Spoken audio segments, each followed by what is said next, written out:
Assalamualaikum warahmatullahi wabarakatuh. Oke, teman-teman, di kesempatan kali ini kita akan membahas materi yang berkaitan dengan turunan fungsi implisit. Oke, kita langsung saja ke pembahasannya. Fungsi implisit. Jadi teman-teman harus pahami dulu apa itu fungsi implisit.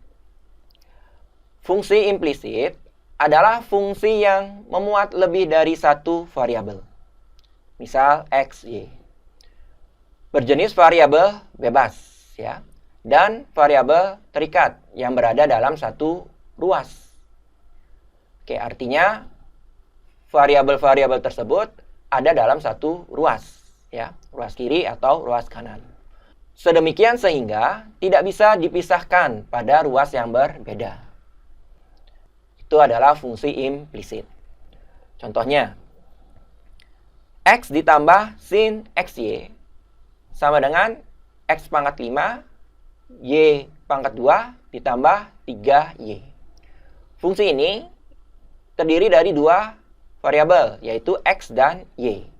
Kemudian, variabelnya tidak bisa kita pisahkan di ruas yang berbeda. Ruas kiri misalkan X, ruas kanan Y. Itu tidak bisa kita lakukan. Oke ya. Cukup jelas ya. Jadi ini merupakan contoh fungsi implisit. Contoh lain. Sin XY sama dengan 2XY kuadrat ditambah 1. Ini juga termasuk fungsi implisit. Karena variabelnya tidak bisa kita pisahkan pada ruas yang berbeda. Contoh lain, 2XY kuadrat ditambah X pangkat 3 ditambah Y sama dengan 10. Ini pun variabelnya tidak bisa kita pisahkan pada ruas yang berbeda. Maka termasuk ke dalam fungsi implisit. Oke teman-teman, cukup jelas ya sampai sini. Oke, berikutnya kita akan ke contoh bagaimana caranya mencari turunan dari fungsi implisit. Contohnya adalah sebagai berikut. Soalnya seperti ini, tentukan Y aksen dari bentuk fungsi implisit berikut ini. Fungsinya adalah 2XY kuadrat ditambah X pangkat 3 ditambah Y sama dengan 10.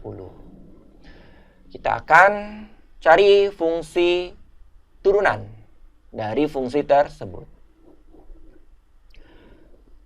Oke, di sini yang diminta adalah Y aksen. Artinya adalah diturunkan terhadap X. Oke ya, teman-teman. Nah, teman-teman perhatikan di sini.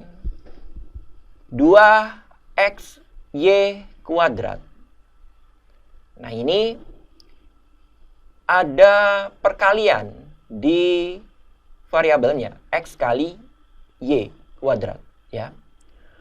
Maka di sini kita harus menggunakan aturan turunan untuk perkalian. Teman-teman ingat ya, aturan perkalian untuk turunan U kali V, U aksen kali V ditambah U kali V aksen. Nah, ini kita gunakan untuk mencari turunan suku ini. Misalkan U-nya ya adalah 2X. Kemudian V-nya adalah Y kuadrat. Kita turunkan U aksen menjadi 2. Kemudian V aksen ya kita turunkan menjadi 2Y. Nah, di sini beri Y aksen. Oke, teman-teman. Jadi, ada dy per dx-nya. Dy per dx itu kan Y aksen. Kalau ini diturunkan terhadap X. Ya, jadi tidak perlu X aksen. Tapi, untuk yang Y, kalau kita turunkan terhadap X, maka ada dy per dx. Atau kita simbolkan dengan Y aksen. Oke, cukup jelas ya sampai sini. Maka untuk suku yang pertama ini ya, dapat kita tulis turunannya adalah U aksen. U aksen itu adalah 2, ya. Kemudian kali V, V-nya adalah Y kuadrat. Oke, kemudian ditambah U. U-nya adalah 2X. Oke, kemudian dikali V aksen. V aksennya adalah 2Y, Y aksen. Dikali 2Y, Y aksen. Seperti ini ya, teman-teman. Kemudian, kita akan turunkan suku berikutnya, yaitu X pangkat 3. Karena terhadap X, ini mudah sekali ya. Ditambah X pangkat 3 kita turunkan menjadi 3X kuadrat. Ya. Kemudian ditambah, kita turunkan suku berikutnya, yaitu Y. Y kita turunkan, karena koefisiennya 1 ya berarti 1. Tapi turunan dari Y terhadap X adalah dy per dx, atau kita tulis Y aksen. Kemudian 10 kita turunkan terhadap X, maka nilainya adalah 0. Oke, cukup jelas ya teman-teman. Karena di sini turunan terhadap X, maka untuk turunan Y itu pasti ada Y aksen. Ya. Oke, kita akan sederhanakan bentuk ini. Berarti 2Y kuadrat ditambah, kita kalikan 2 kali 2, 4 ya. Kemudian X, Y, Y aksen ya. Ditambah 3X kuadrat ditambah Y aksen sama dengan 0. Langkah selanjutnya, kita kumpulkan suku yang ada Y aksennya. Maka 4X Y, Y aksen, ya ini tetap di sebelah kiri. Kemudian Y aksen ini tetap di sebelah kiri. Suku yang lainnya harus dipindahkan ke sebelah kanan. Maka dapat kita tulis 4X Y, Y aksen ditambah Y aksen sama dengan, nah suku lainnya kita pindahkan, 2Y kuadrat dipindahkan, ruasnya menjadi negatif 2Y kuadrat. Kemudian 3X kuadrat dipindahkan, ruasnya menjadi negatif 3X kuadrat. Oke, cukup jelas ya teman-teman. Selanjutnya teman-teman fokus ke ruas sebelah kiri. Suku ini ada Y aksen, suku ini pun ada Y aksen. Kita akan keluarkan Y aksennya.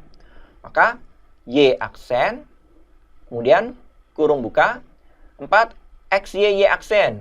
Kita bagi dengan Y aksen, sisanya adalah 4XY. Kalau kita kalikan akan kembali lagi ke bentuk ini ya teman-teman. Oke, berikutnya ditambah Y aksen dibagi Y aksen 1. Nah, ruas sebelah kanannya tetap negatif 2Y kuadrat dikurangi 3X kuadrat. Oke teman-teman. Selanjutnya, kita akan cari nilai Y aksen. Berarti Y aksen sama dengan ruas sebelah kanan dibagi dengan 4XY plus 1. Maka dapat kita tulis negatif 2Y kuadrat dikurangi 3X kuadrat per 4XY plus 1. Oke teman-teman, ini adalah nilai Y aksen. Mudah-mudahan dapat diikuti ya teman-teman. Kemudian mudah dipahami dan bermanfaat. Saya akhiri dulu, nanti kita akan lanjutkan di contoh yang berikutnya. Assalamualaikum warahmatullahi wabarakatuh.